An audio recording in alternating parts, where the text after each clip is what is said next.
we'll begin with those leaked emails courtesy of WikiLeaks detailing the apparent frustration and finger-pointing over the penchant for secrecy within Clinton's inner circle, after news broke last year about Hillary Clinton's use of a private server. In a telling exchange from March 2015, soon-to-be campaign chair John Podesta and Clinton confidant Neera Tanden appeared to vent about why Hillary Clinton's aides did not release information about her email setup sooner. In reference to former Clinton Chief of Staff Cheryl Mills, Tanden wrote this: "This is a Cheryl special. Know you love her, but this stuff is like her Achilles heel or kryptonite. She just can't say no to this bleep. Why didn't they get this stuff out like 18 months ago? So crazy." End quote. To which Podesta wrote, "Unbelievable." Then Tanden answered her own question saying, quote, "I guess I know the answer. They wanted to get away with it." The emails also appear to show that in August of last year, months after the email scandal blew up, Clinton's aides were still struggling with how to convince her to apologize for it all. All right, Julie, I have to come to you first on this.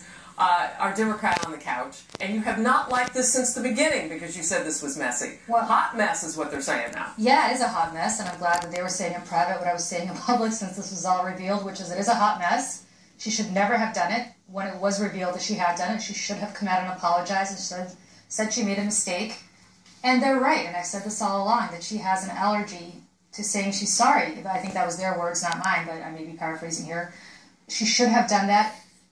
They should have, apparently they did ask her to do that, and she ultimately did it, but I can get their frustration, because it's the same frustration I and other Democrats feel about this, which is, you made, I guess, a mistake, although it really wasn't a mistake, it was a calculated decision to do this, but once you did it, you should have owned it and apologized for it, and moved on, hopefully.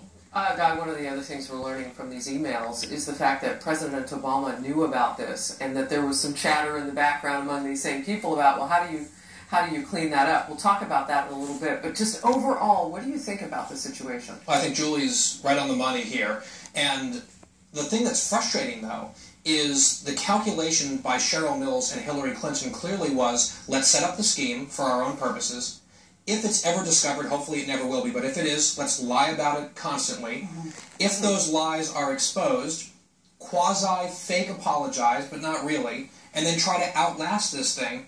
And Neera Tanden hits the nail on the head. They thought they would get away with it, and it looks like they were right. They've paid a little bit of a political price. They are protected by the Obama administration, and because Donald Trump's the nominee, Hillary Clinton at the moment looks like she's poised to win. That's the demoralizing reality. She probably is going to get away with this. All right, so the slide just got a little bit steeper with the talk about all of this, because if it were just laying on the ground horizontal, that was one day. Today it's at a pitch, and that is because Donald Trump is now picking up on this on the stump. Others are talking about this. I mean, this is low-hanging fruit.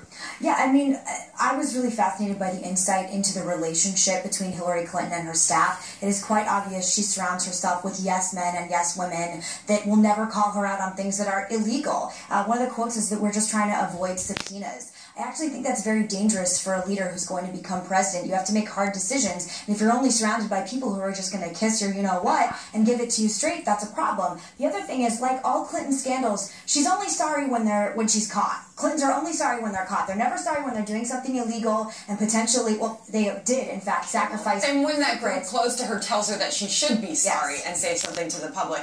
But that being said, what does this tell us, Guy, about who may be working for her in the White House if she is elected president? Cheryl Mills doesn't have a formal role in the Clinton campaign today, but these emails do reveal that she is intimately involved in the decisions being made for Hillary Clinton. No, Cheryl Mills is at the center of every Hillary Clinton story. She could have a prominent role in the Clinton I bet you she will. Of course she will. She's been close and tight with Hillary Clinton for basically her entire career. Hillary Clinton trusts her implicitly, as she should. She's gone to bat for her over and over again. She was the recipient of some highly unusual immunity grants by the FBI during the investigation, where she played every role imaginable. She was a subject of the investigation. She was a witness in the investigation. She was given immunity in the investigation. She was Hillary's lawyer present in her questioning by the FBI. Right. This woman's at the center of it all, and they gave her a free pass. Yep. It's mystifying. Well, and she was also, as I understand it, working with classification rights that perhaps she shouldn't have had at that point,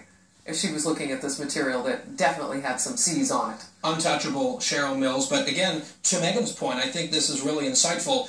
Who will Hillary Clinton surround herself with if she's president? Is she going to listen to the people who are emailing privately amongst themselves, this is crazy, this is a mistake, why didn't they get rid of this 18 months ago, which was sound advice? They didn't take it. She went with the secretive, not sorry advice from her closest people. Well, the one thing I will say is the two people emailing apparently were John Podesta and Neera Tanden, neither of whom at the time, I believe, 18 months prior, were involved in the Hillary campaign. So as a result, they're saying this because they were not there and not involved in this.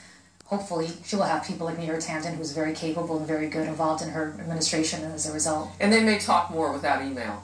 Right.